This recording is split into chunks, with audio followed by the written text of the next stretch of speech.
to Darkside. I'm Daniel. I'm Simon. This is it. This is like... He's been waiting for this. This is WrestleMania season. Yeah. This is an epic match we're about to cover. This is seriously... This is WrestleMania in December. It really is. It's one of those matches Well, it's where... WrestleMania season now here, I guess, but... Yes, but it's what makes it so well. Plays so well. This is a match where, future generations, you hear a lot of superstars today talk about where they was at when this match happened. A lot of people talk about, this match. When you see every Undertaker compilation DVD, it's just like, it's Foley, it's Kane, Michaels, Hart, and Jarrett. Oh, we're getting there, baby, we're getting there. But you know what? We're going to have ourselves... What event are we looking at? Looking at my phone not being ready. WWF In Your House Degeneration X. Or... Degeneration X in your house. Yeah. I'm just saying, I'm a stickler for details, but go ahead. December 7th, 1997, Springfield, Massachusetts, at the Springfield Civic Center, with a tagline, weirdly enough, "Attitude is everything." Oh, planting some seeds. Water those seeds. Well, I guess the seeds have already been planted. They've been planted. Now we're watering. We're watering them now. That's what we're doing. So. How many people do you think were packed into the sold-out Springfield Civic Center? I hate these. This is like a D pay-per-view. This is kind of like in the middle, but yeah, it's like. Business is getting better. In between Survivor Series and Rumble, and this is a nothing pay-per-view at the Civic Center of all places. Two good pay-per-views in and of themselves, but not so much this one. I don't know. Let's just say 8,000. Well, not too far off. 6,385. Still overshot it. 6,358. Business, it's in toilet right now. It's in toilet. Just in the shitter. Hey, what was the main event that night? Oh, it was Shawn Michaels against somebody for something, and I already forgot. Oh God! He tried to prep me, and Shamrock, Ken Shamrock. See, that's why I forgot it. HBK, because why? Title. It is. That's the thing.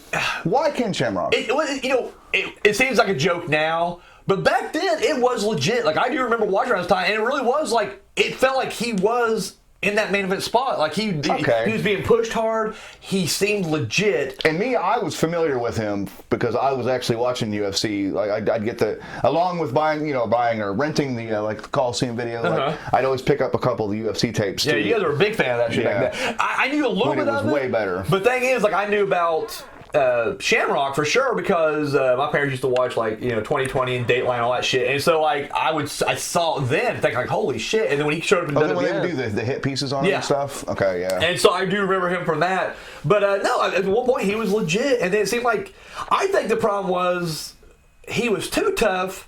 That they never wanted to beat him clean, so they kept giving all these DQ losses where he was just like, "I snap, I'm in the zone," and then he would never let go of the ankle lock, and they had to disqualify him.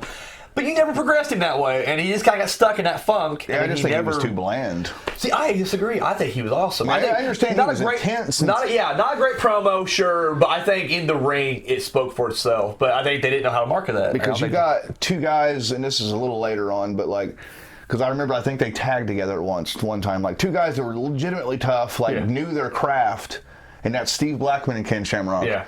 And you can even throw Dead Severn in if you want to, too. Yeah, he was really bad. Yeah. Don't tell Cornette. Oh, shit.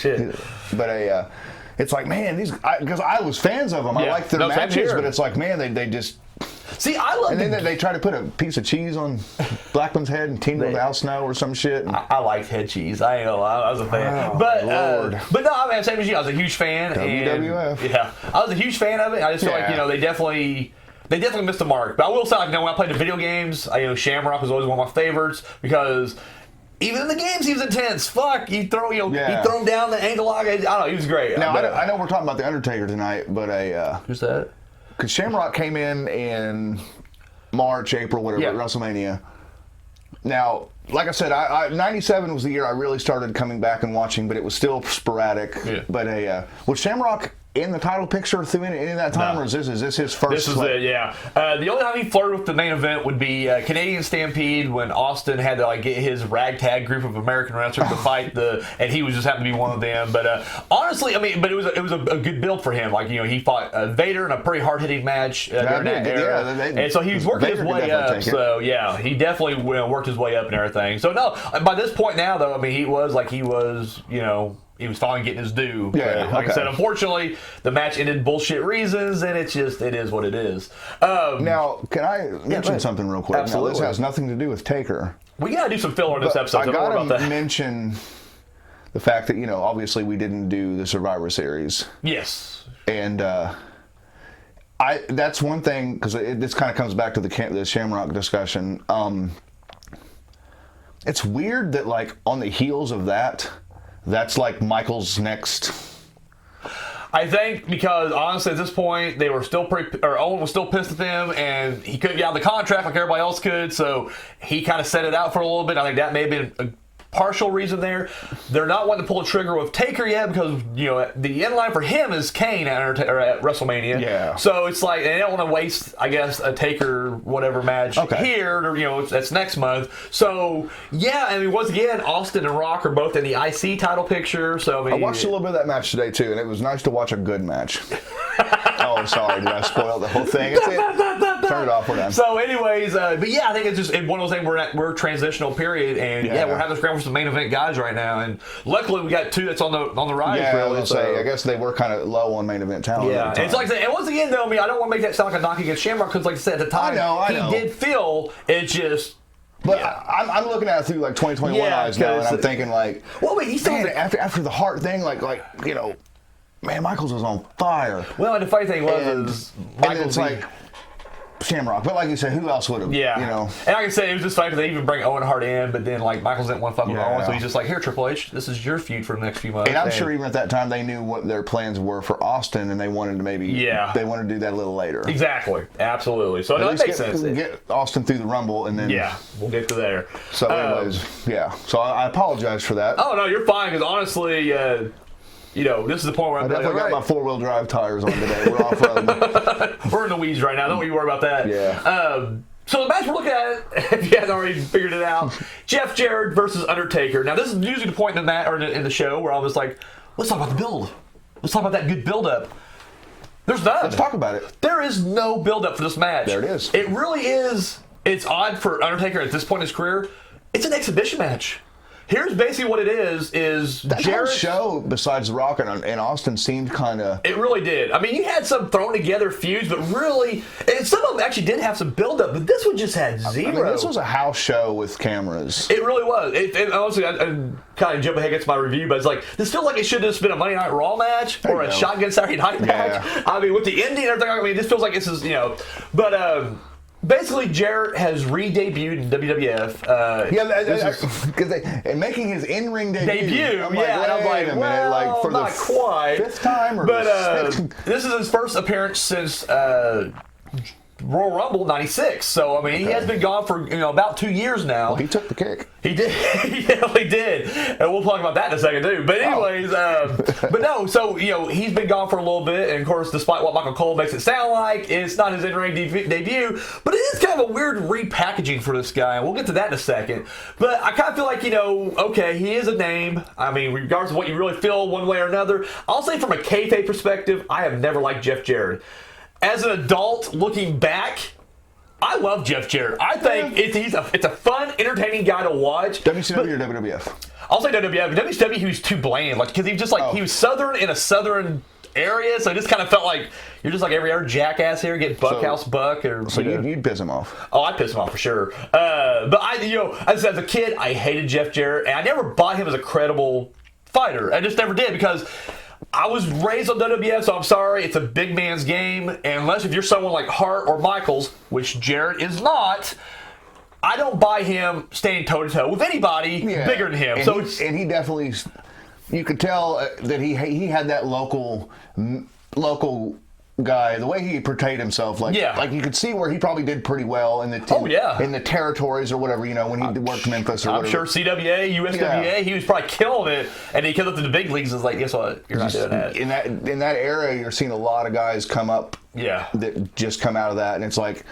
dude, that right there would work perfectly. In a small arena with a few thousand people in their hometown. That's a story as old as time too. I know. But the first thing that comes to my mind was like Junkyard Dog was the same way, where like he was a huge deal in the South, and he comes up here and it's just like, we got really nothing for you. Had a bit of a run, I think, but not much of one. And it was kind of like a Ken Shamrock. They're just like, we don't have to do with you. We don't want to have you lose credibly, so we'll just have you lose a bunch of countouts or DQs. And really, nowadays, you're seeing that now with like AEW and NXT especially, since that's really the two big. Well, NXT's part of WWE, but anyways. Yeah. You know, guys who they call them the indie darlings. Yeah. And then they get put on real live, like national TV on a big scale, and they're just you could tell, like, man, like, or you go back and watch a guy's match on YouTube from 2 or 3 years ago when they work in the indie. It's like, man, it's pretty good, you know, in front of 15 people, and then they're in front of a big crowd. Well, not right now, obviously, but you know, on the big show, and it's like, oh, you can't work like that anymore, you know. And not just that, but you also got to remember, like, you know, on the indies, it's like people are more willing to collaborate with you, whereas on the big show, there's like, oh no, you're not doing that. Yeah, I'm sorry, like, but you know. But I feel, to me, that's what Jarrett.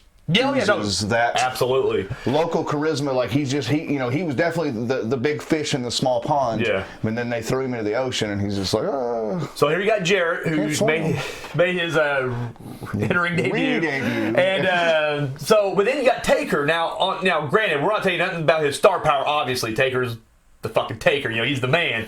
But kayfabe-wise, dude's been on nothing but a loose streak for like fucking ever. SummerSlam, lost the heart. 2 in your houses in a row. One went to a no contest with Michaels. He would go on to lose to Michaels at Hell in a Cell. He lost the Heart by DQ and one night only.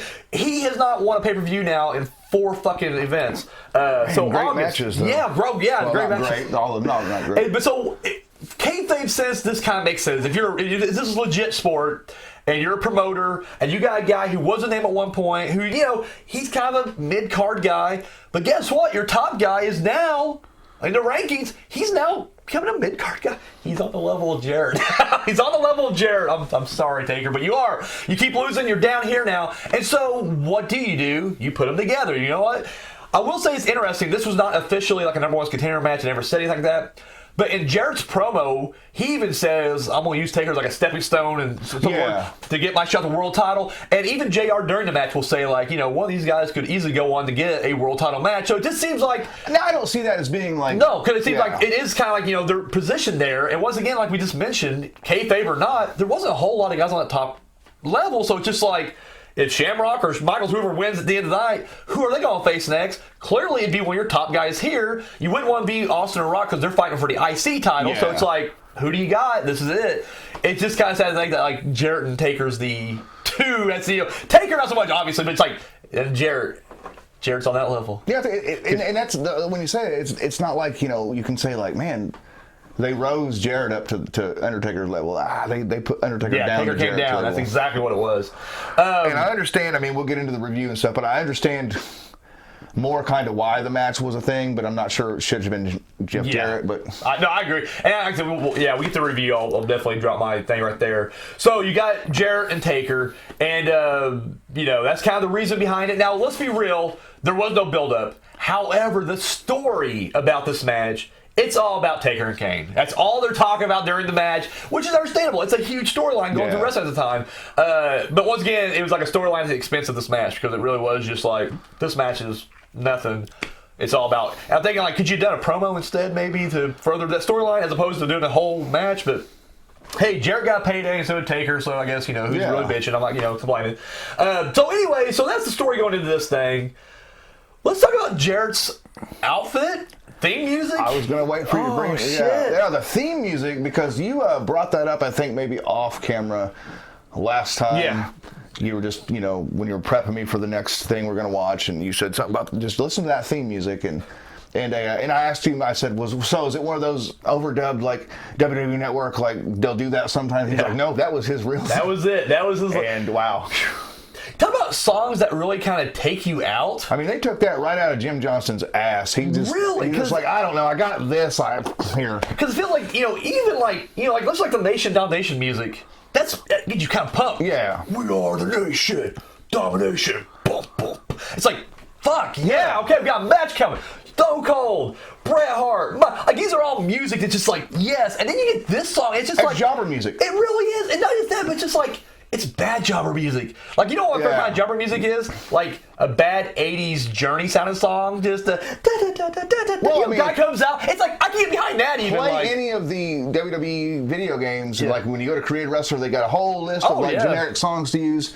That seems like it came from that. Even those seem better than this. Like, this was like the worst of that. It's so slow. Because, I mean, I didn't like the music as far as like it's my type of music, but I think once he finally got that more country twangy theme song, like that was the stuff before when he was Double J Jeff Jarrett, when he goes back to being Double J Jeff Jarrett, but this weird what is he, Aztec Warrior Jeff Jarrett? Yes, it's a weird like southwestern Adobe fucking Native American from New Mexico, you know? Exactly. He looks like any house in like Arizona. Like, this is like what he's wearing is a rug somewhere in like South Texas somewhere. It's ridiculous. It really is.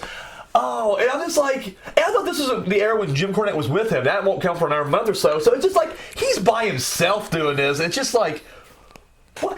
Only other thing, and I don't know, I haven't heard anything about this. I tried to look it up. I couldn't find anything about this era of Jarrett. Like, even he's trying to forget. But just like, in my head, how I played out is literally he did Double J for so long, and even in WCW, even though he was just Jeff Jarrett, he still did the country. Ain't I great, you know? And so well, it fit him. No, it did. And the thing, that's to me is there's only two Jeff Jarretts that I like. I love the country, you know, with my baby tonight, Jeff Jarrett. And by the way, that country song, I love. Like, I hate country, but like I can jam to some, you know, Jeff Jarrett with my baby tonight. Oh, and he does. He did. I forgot about the line. I was like, oh shit, I love that song. I forgot. But then there's the hard go. Hands on the clock, keep spinning too slow. I can't wait to be alone with my baby tonight. But then there's the crew cut. Don't piss me off, slap nuts Jarrett, which I don't get me wrong, not a big improvement, but I can tolerate that Jarrett. Like, that Jarrett kind of makes sense to me. This one does not. Like, what is the gimmick exactly? I know, And I feel like it's almost like he hated being the Southern boy for so long. He's just like, listen here, Vince, I can do something different. Now, previously, with My Baby Tonight, did he have the guitar gimmick then, or did that come after? Okay. Yeah. So he even dropped that. Well, then, we'll go like even further. Back to 1988, when the only AWA pay-per-view, Super Clash 3, he's a young, you know, babyface Jeff Jarrett's on there. Just standard wrestler. And that made sense to me. I was like, no, I get this character. He's just a young guy trying to work the way up the ranks. What the fuck is this Jarrett? Like, what is it? Now, this guy is pissed. He pissed you off. He pissed me off this time. I fucking slap nuts. So anyways, but no, so it's just one of those things where it's just like, this is such a weird departure. It's just like, I don't know, this pay-per-view is just such a weird... Now, this didn't last very long, though. No, because shortly after this, he'll keep the outfit, but he became Jim Cornette's head guy in the NWA Invasion angle that also had the Rock and Roll Express, Wyndham... I feel like Dan Severn. I felt there was maybe someone else in there too, but it didn't matter. But they were all kind of working together. The new Midnight Express. The new Midnight Express. I forgot about that. Yeah, Bodacious Bart and Bombastic Bob. Yeah. Yeah. So there you go. And anyways, but we're before that even. So it's a weird whatever. So Taker comes out and. I love Taker's expressions here because he is selling the fact that he's conflicted about his brother. Yeah. Or he's just pissed he has to work a Jeff Jarrett match. Either way, it works on any level. But anyways. Yeah, we don't know the reason for the face, but either one works. So let's just, I guess, get to the match because honestly, there isn't much to talk about. It was a short match. That's the funny thing is like the previous 4 matches all went 20 to 30 minutes apiece. Yeah. Even longer. To be honest, I thought this one went longer than I thought it was going to go. This was like 6 minutes, and it feels like... I don't know say it feels super long, but it was just like... It felt longer than it probably should have been. But once again, I'm looking at it through my kid eyes. Like, I'm looking at it through like my junior high... fucking... Really? Jeff Jarrett is having a competitive match with Taker? What? I'm looking at it through those eyes. Because given the era, I already kind of had an inkling of whether it was the finish of the match or something. I knew that there was going to be some kind of involvement. And but anyways. So we'll get to the match. Basically, it starts off with Jarrett going fast, and he's just trying to stay away from Taker. Just a couple hits, he runs. Can I say something controversial? Absolutely. I honestly didn't think Jarrett looked too bad in this match. Oh, no, and I'll get to that too. Oh, okay, So, okay. yeah, so no, he's hitting and punching, he's stick and go, but then Taker gets him, and it goes to what I thought was going to be a squash match almost instantly, because he just kills Jarrett. Yeah. Just dominates it, and I'm just like, fuck. But then Jarrett goes for the leg, he goes for the knee. Bret Hart strategy, and every Bret Hart match with Taker, not a bad thing, because honestly, kayfabe, it's like, hey, I saw Bret do that, it worked for Bret. I'm going to do Selling that. the shit out of that leg, He too. was. Like, And every time he kicked him, it was like, boom. And it's not out of character for Jarrett because his finisher is the figure four, so it's like Yeah. it works for him. So we do get Jarrett working over Taker. I've heard some people, because I mean, when I do my prep for these shows, I kind of read everybody's reviews. And people did say like Taker stole too much for Jarrett. Looking back with these eyes, though, I'll say no. I feel like if you are trying to build Jarrett up to be somewhat credible, you got to have him do this. So I mean, at the same time, it's like I'll agree. You know, fucking what was like 12 at the time? 12-year-old Daniel's pissed. Like, really? Jarrett's beating down Taker? Fuck you. The world's been shattered. Wrestling's fake. But as 35-year-old Daniel watching it, it's like, no, that seems about right, actually. Once again, you're trying to credibly build it, and he's not dominating. He's working the knee. Yeah. You take the knee out, he ain't big, man. That's the strategy, so it works. However, it doesn't last long. Taker makes a comeback, hits the high school, and then right before he's going for the choke slam, lights cut out. Kane with some awesome fucking pyro. I forgot how awesome pyro is, and we live in an era when there's no pyro hardly. And I'm just like, well, pyro. that's what threw me from the Hell in a Cell. Yeah, because it was like, oh yeah, they didn't have the pyro yet. Yeah. And so, boom, Kane gets in there, and I love Jarrett here. Jarrett's just like, oh yeah. We're both Hills, so clearly this is how it goes. I'm from the 80s. Every Hills friends, just do it. And Kane's just like, nope, and choke slams it. And I'm just like, I ain't gonna lie, I popped a little bit in my seat. I was like, that's fucking awesome. And then match thrown out. Jarrett's gonna win by DQ. Kane gets up in Taker's face, and you gotta remember at this point, Taker's already said, I will not fight my brother. No, not going to happen. And so Kane's trying to goad him into it, and then he even... it makes me hit a slap. It's kind of an open hand. Yeah, he kind of bitch slapped him, I guess, but just, boom, knocks a taste out of his mouth. Taker still doesn't budge, and so Kane and Paul Bearer walk out. I really wish we would just see him the finger as he walked out, but he doesn't. He just walks out. I have to say, too, this is... Of all, because, obviously we've reviewed his whole career. Oh, yeah. And we've still got more to go. Oh, yeah. This is my favorite Paul Bearer. Oh, okay. Yeah, I agree. No, I absolutely agree. Yeah. Because to me, he's sadistic, he's evil, he's a worm, he's... Yeah. And you want to see him get his ass kicked. Like, you really do want to see Taker just fucking snap his little ass. Behind the scenes, he'd been away for a while because of health issues, weight issues and stuff, and, like, the fact that, like, they bring him back, and, like, he delivers. Oh, yeah, absolutely. This whole run with Kane. It's been great. Now, so Kane walks out, the lights are back up, and so at this point now, Taker's there, and Jarrett's like, I ain't done yet. He goes right after the leg, and he does take Taker down, beats him down, and then, goes for the figure four, but then Taker grabs him by the neck. Jesus Christ. And then he gives him what I can only describe as... My God.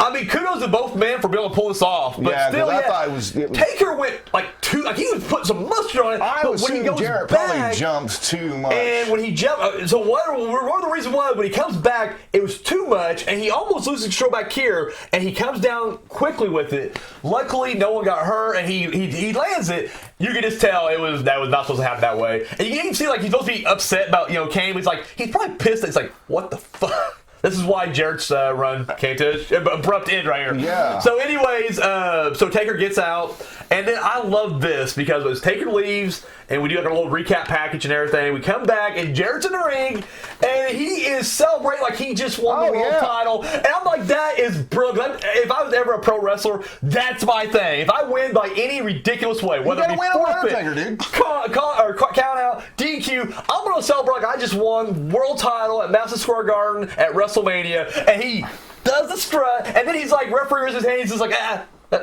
one more. And I'm just like, that's fucking gold. So and the ref's just like, and it throws it out. He's just like, really? Oh, fuck, whatever. Like Tim White, give me a little bit of attitude. Yeah, exactly. So, anyways, so that's the end of the match. Fallout, there ain't much to talk about either because we're just kind of rolling on to next month, and we'll get to that next month too. So, one I can't wait for. Yeah, it's gonna be awesome. So, Simon, you saw the match? We just talked about it. I think we definitely spent more time talking about it in the actual match, probably. Yeah. We spent more time talking about Ken Shamrock than we really did in the actual match. So, what are your thoughts, your final thoughts, and then give us your score out of 4. All right, so no build, there's no feud, there's no nothing. I mean, obviously the story is the Kane and Undertaker story, so anybody in that locker room could have been in that spot. It was like, we need Taker out here tonight, we just need a body in the ring. Yeah.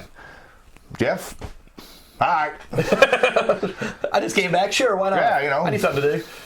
I mean, and again, if this is his debut or his re-debut, whatever the fuck you want to call it, like, you figure he would want to, like, debut somewhere stronger? Yeah, maybe, and, like, not just, you know, some shitty, I don't know.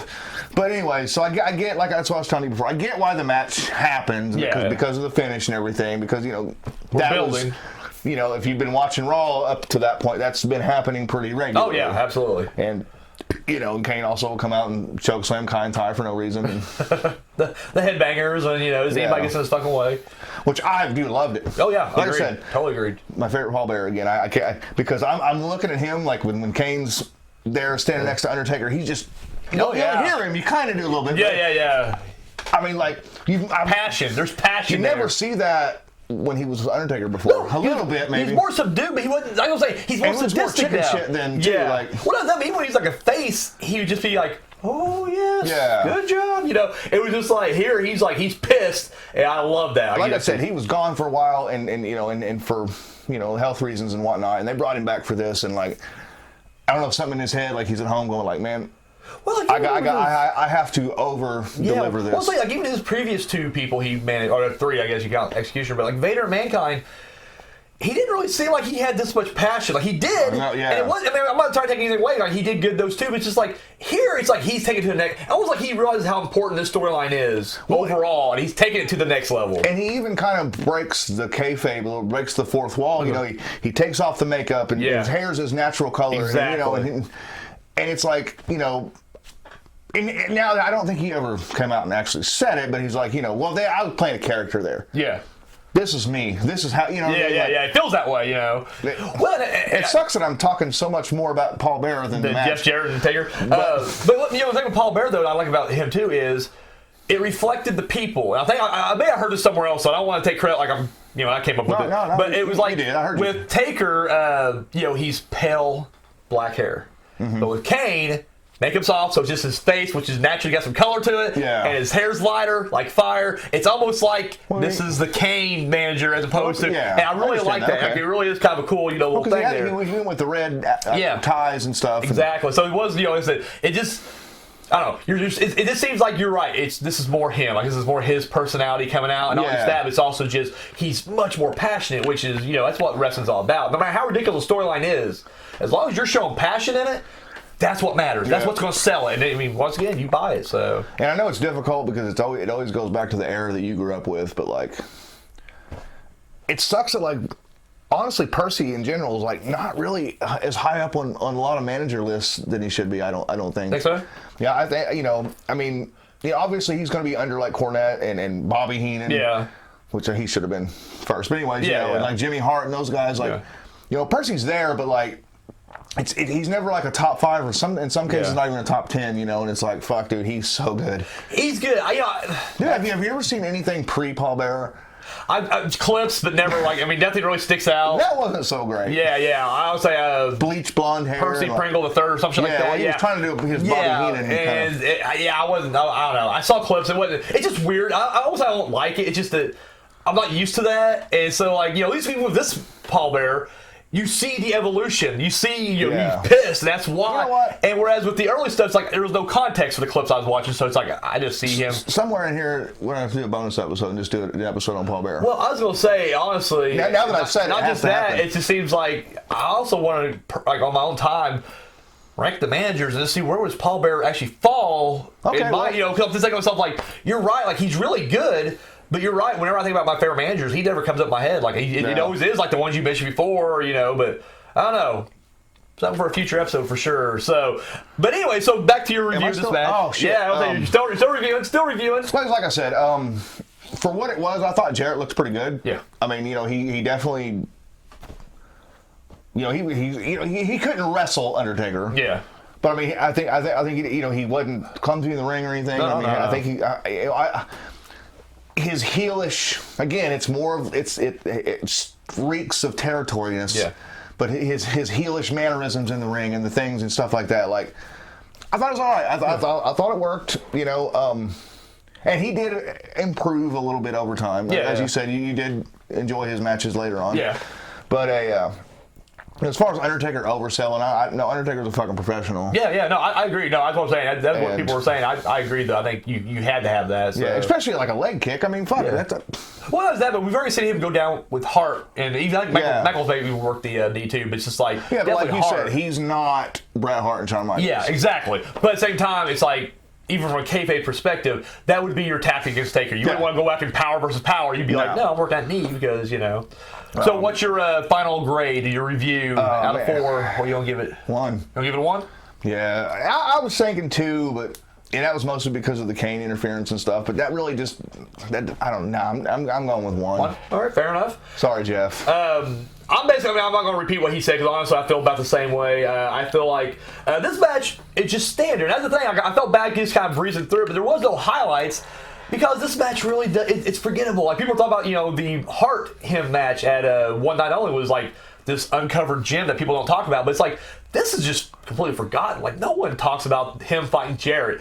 Once again, even if you take back this era, it's all Kane and Taker. So it's just like you said, I get the reason behind it, but I also feel like this could have been a segment as opposed to a match. This match could have been on Raw or Shotgun Saturday Night, and it would have done its job just as well. You could have easily just had a Paul Bearer promo, kind of keeping it going. You could have had a Taker promo and had Kane interfere. I mean, you could have had so many other things I think would have been better. What would have been way better is if they had a Taker promo for this match. Kane comes in, slaps Taker around, and then the match don't happen. Yeah. Or vice versa. Or slaps Jarrett around. Yeah. Or no, I was saying the next night, or Jim Ross could be like, well, you know what, this match has been postponed. We'll have tomorrow night on Raw. And yeah, I mean that's what I'm saying. Anything could have been even better. Because then we wouldn't have had to even talk about it. We could have went right to the casket match with HBK. Oh man. But with that said, this match is a good match, with the exception of that weird botched choke slam at the end. Yeah. Everything between the bells was perfect. I mean, it really was. I mean, once again, even though Jarrett's not on that level of HBK and Hart, that doesn't mean he's not a good wrestler. He's a damn good wrestler. And I thought so even in his early days. It's just he never had that gimmick or that charisma that can make him click like the other ones can. Yeah. Like you said, he's just kind of stuck in the territory. He's too Memphis. He really is. And he just can't quite break out from that. I mean, I feel like that's why Lawler never had a successful career in the WWF, other than his commentary, of course. His age and his size probably did too. But once again, you're right. I mean, I think that, but either way, I feel like, this is still a good match, but I won't give it a 1. I'll give it a 2, just because I do feel like it's not offensive to watch. I don't feel like it ain't like we're watching Bundy or Gonzalez or IRS. I felt like I wasn't bored there. I'll say that. Yeah. Even though I will say clearly I felt like it should probably went a little quicker. Honestly, if I was booking it, like they literally said, here Daniel, here's the book, do this one match.